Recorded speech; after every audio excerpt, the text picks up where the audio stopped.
and you could see, and you know, to each their own, but like you could see physical specimens of what you could look like in 20 years. And you know what, man? And that creeps me out, man. I envy the fuck out of those people, though. I'm so envious of people that can just like be okay with their lives like that. Like, yeah, whatever, you know, I'm just gonna work this job, I'll go home, watch TV and cook dinner, and I'll be totally satisfied.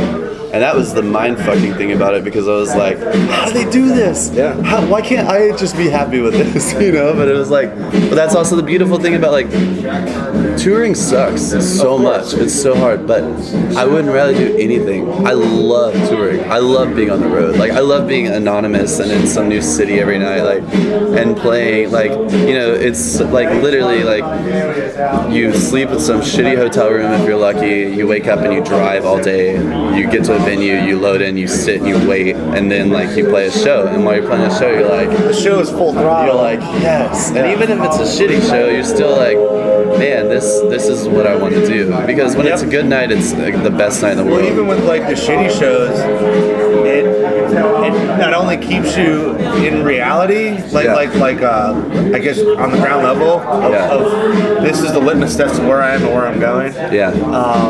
It's also just something to, if you're lucky enough that you have a good sense of humor to laugh about later. Oh yeah, self-deprecation is like my entire like life. Oh my god, I used to manage a rock band back in the day, and they were pretty good band in the Northeast. And you know, we'd play some venue out in the middle of nowhere that we were told was in the downtown. Yeah. And there was no promotion done, although we were told there was promotion. Yeah. And it was a $10 at the door show at a steakhouse in Great Barrington, Massachusetts.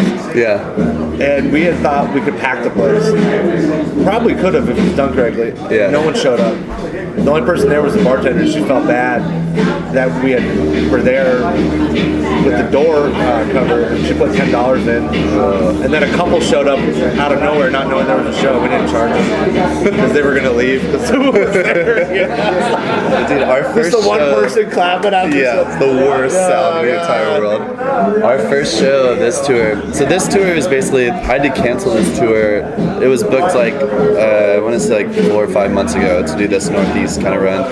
I had to cancel. I got really bad laryngitis and I wasn't able to do it. So this tour is like my first time hitting these markets. Like I played Asheville before, but it was like a one-off kind of thing.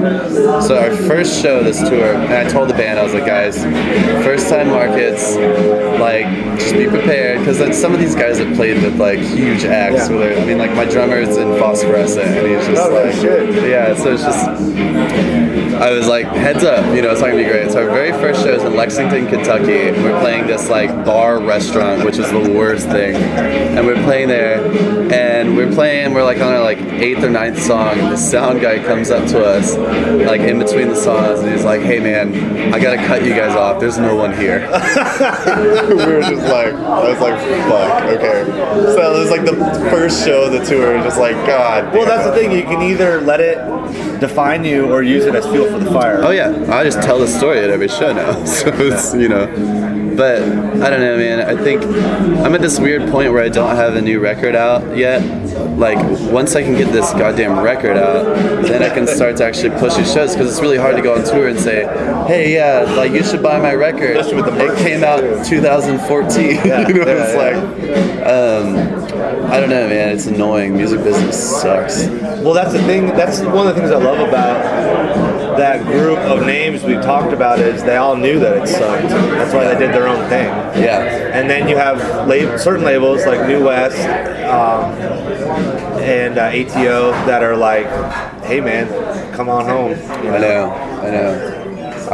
We're in talks. How have you not been scooped up by those guys yet? I don't know, man.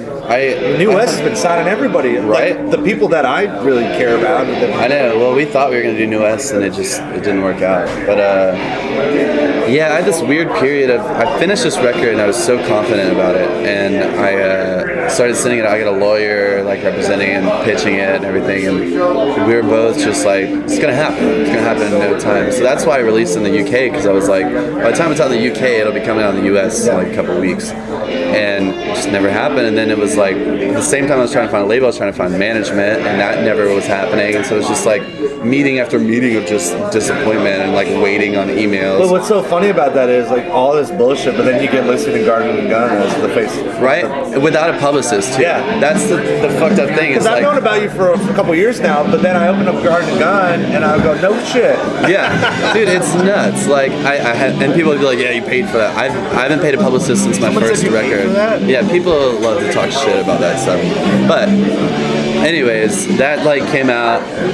What did you think about that? I mean, that was a pretty big deal. That's a huge you want to hear something funny about that? Yeah. So that was, I got an email one day, and it was like, maybe, I don't know if I should say this. I got an email and it was like, hey Cale, this is like Sarah at Garden and Gun. I've been trying to get a hold of you. I've been emailing your booking agent like every day. We really want to include you in this article in our magazine, but like I didn't know what else to do, so I just sent it to your personal email.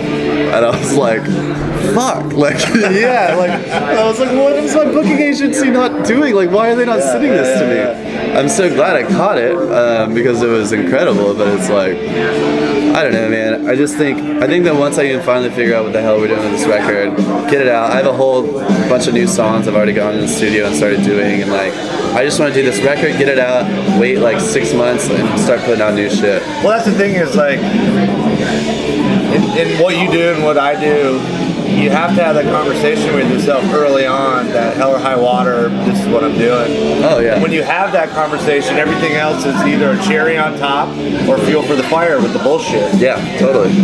Yeah, I mean, yeah. Did you have that? Do you know what that moment was for you when you had? When I quit my job. When you quit your job. For sure. I was working that job until I think almost a year ago was when I quit that job, and I was. You were still working that job when you were. Yeah, no shit. And I was touring. I was doing overseas tours. You lived like a double life. Yeah, totally. It was the hardest thing I've ever done in my life. Did the people at your office know what you did? Yeah, but of course everyone was like not jealous, but just kind of like, you know, like, what the fuck? Like this kid gets to go do this, and that's the reason I had to quit. Was there was a lot of people being like, you know, why are you giving him this much time off to go play music when we're not getting time off?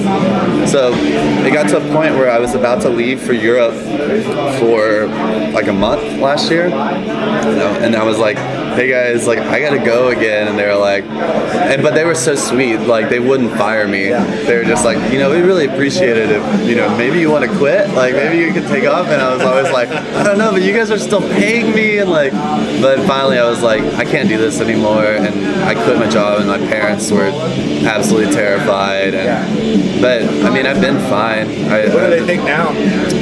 They're supportive. My parents are really supportive. Did they frame the Garden and Gun article yet? They did. You should see. We're gonna go to Texas in 2 days, and my bedroom has been completely renovated into a like trophy room for all of my like articles, like the Garden and Gun. Everything is framed. But that's great. I still get the phone calls from my mom. I like there's no one better to bitch to than your parents. So I'll call and be like, everything sucks. I can't get a label. Like I'm playing these shitty shows. You want the reassurance. Yeah, and my mom's like, and so my mom would be like, well, have you ever thought that maybe like you're not really cut out for this music thing? And you're like, no, don't say that. Just tell me like, yeah, it sucks, but you're gonna be fine.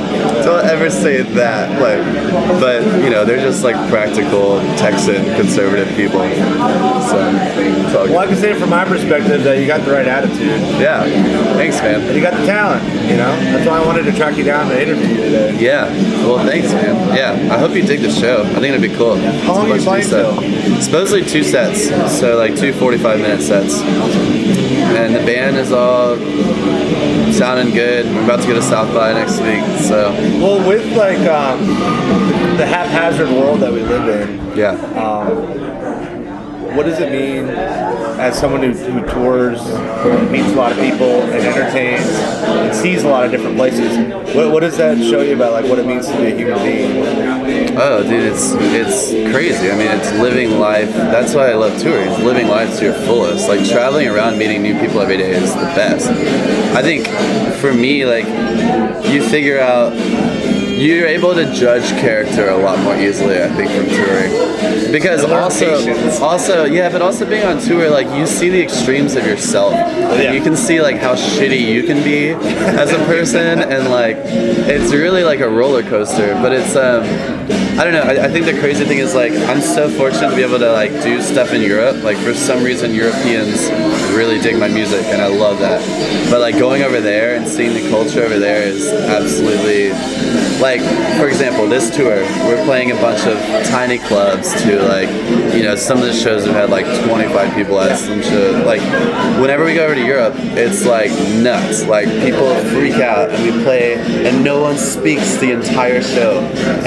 And like, it's like a dream come listening, true. and then they come up to you, and they're, like, nervous to talk to you afterwards, and you're like, if you guys could come to one of my shows in the States, you would be, like, blown away. But once again, I mean, it just, being able to soak up culture, I think, is the coolest thing in the entire world. I love traveling, so, like, I don't know, it's, I think it helps songwriting too. It helps me be able to go home. I can't write shit on the road, but whenever I go home, it's good to be able to write about stuff that you find out elsewhere.